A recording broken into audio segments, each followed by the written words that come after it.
Since the Ryzen 3950X launched back in September last year, it's been pretty much the king of the mainstream desktop CPU, especially for productivity, but now that it's getting older and Intel have finally released some level of competition, is it still worth buying? Well, let's test it and find out, but first, if you haven't already, consider subscribing for more videos like this one every Monday, Wednesday, and Friday. So, the 3950X, the 16-core, 32-thread productivity monster with gaming prowess to boot, is an incredibly impressive feat. I mean, bear in mind that it was only the last generation that a 16-core chip looked like this, which is an absolute monster by comparison.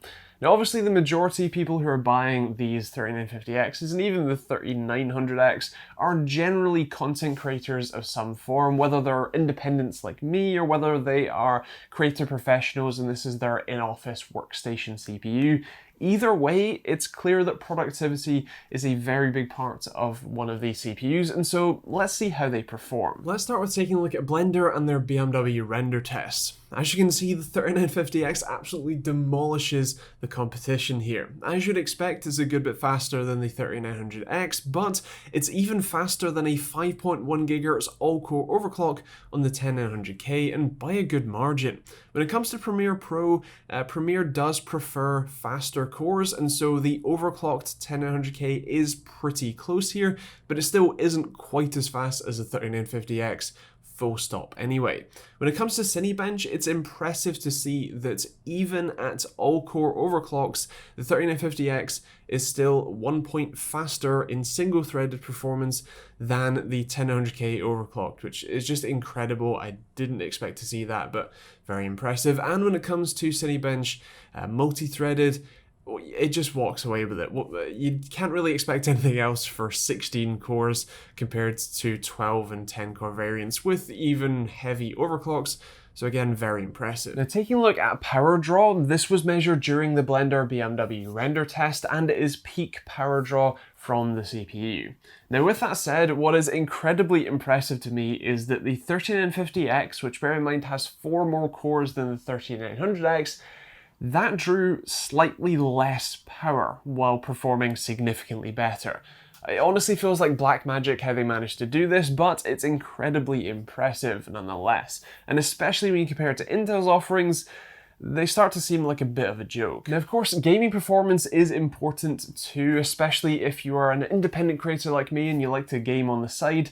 Pretty useful to know those numbers, so let's take a look at a couple of games. Now, starting off with Battlefield 5, all of these games run at 1440p, ultra settings with an RTX 2080 Ti, and as you would expect, the 3950X with its higher clock speeds and slightly better single-threaded performance does perform better than the 3900X, but still not quite as good as the 10900K, either stock or overclocked. Same goes for COD Modern Warfare, where again the 3950X does a good job of having a slight performance lead over the 3900X, but not quite as good as the new i9s, and especially overclocked.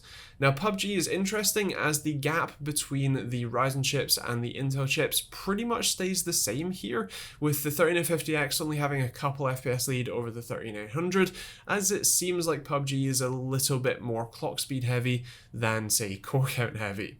Now, with that said, Fortnite is an interesting one. The gap from between the Ryzen chips here is about 11 FPS, which is quite impressive, and the 10900K seems to be pretty much matched for this one. Now, if you're actually in the market for one of these CPUs, you probably don't need to look twice at Intel's latest lineup, but let's humor them.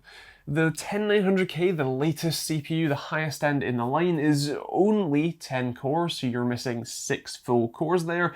It runs at an astounding 60% more power draw for 30 to 50% less performance, depending on your application. Now, of course, as a gaming chip, it does rival, if not beat, the 3950X, but like I said, if you're planning on buying this, that's probably not your primary objective.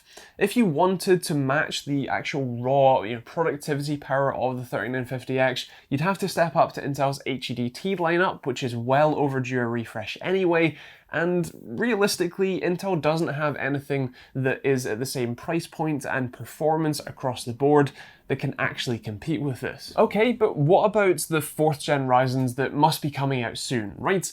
Well, there's a couple of things to that. First, as far as the rumors go, there's actually going to be an intermediary step of CPUs for the XT lineup, which I don't think are including a 16-core version. Even if they are, it's likely going to be a small clock speed improvement, and so hypothetically you could even try overclocking this if you wanted that extra performance. And the other thing is that with all of these launches, even if Ryzen 4th Gen is just around the corner, it's still around the corner. You can't go and buy one today, nor probably in the next few weeks. In fact, probably the next few months anyway. On top of that, you don't know what the performance is going to be like. We also don't know if they're even going to launch a 16-core option right away. Bear in mind that when they launched the 3950X, it was a number of months after the standard 3rd Gen Ryzen launch. So there's a whole load of reasons why it doesn't make sense to try and hold out for a number of more months just to see if you can get a bit more performance from a newer chip. The other great thing about Ryzen is that especially if you pick up an X570 or even one of the new B550 boards, you actually have forward compatibility with those new chips. So if the new 4th Gen Ryzen chips do come out in, I don't know, 2, 3, 4 months time and they are significantly better than the 3950X, then you can resell your 3950X for probably not too much of a loss, pick up the newer 4950X or whatever, and with a BIOS update, drop it into your existing board and keep everything else the same. The conclusion then is pretty simple. If your workload can benefit from having 16 cores available to it, I don't think that there's a better option available right now. Sure, there may be the next new thing around the corner, but like I said, it's still around the corner, we don't know anything about them, and so it's generally best to buy what you want now, and then you can always upgrade later if you need to. Intel may have similar or similarly performant options available depending on your workload, but none that are as good across the board and certainly not at the same price point. So is the 3950X still worth buying? Well, yeah, pretty much. As long as your workload can benefit from it, I see no reason to not pick one of these up. And I've heard a number of stories, especially from VFX production houses, that have picked up systems with the 3950X in, and it has significantly improved their workflow, so that could be beneficial for you too, again, depending on what you're doing. Now, if you want to check out the 3950X and especially see pricing when and where you watch this, take a look at the top link in the description down below. That's an Amazon affiliate link that will take you to your local Amazon store where you can see all that good stuff. And like I said at the start, if you want to see more videos like this one every Monday, Wednesday and Friday, including a video with streaming tests and see how well this does while streaming and gaming, make sure you're subscribed for that. And you can also check out the rest of the links in the description down below to support the channel. You can check out cool t-shirts like this one or a load of other nice designs as Patreon if you want to get ad-free videos and support me directly, or a load of other stuff, including a load of affiliate links, VPN options, that kind of stuff. So feel free to check that out. I'm also going to leave some more videos over there for you to check out as well. And if you have any questions about the 3950X or anything else, leave those in the comments down below and I'll do my best to get back to you. Otherwise, that is pretty much it. Hope you enjoyed the video and we'll see you all in the next one.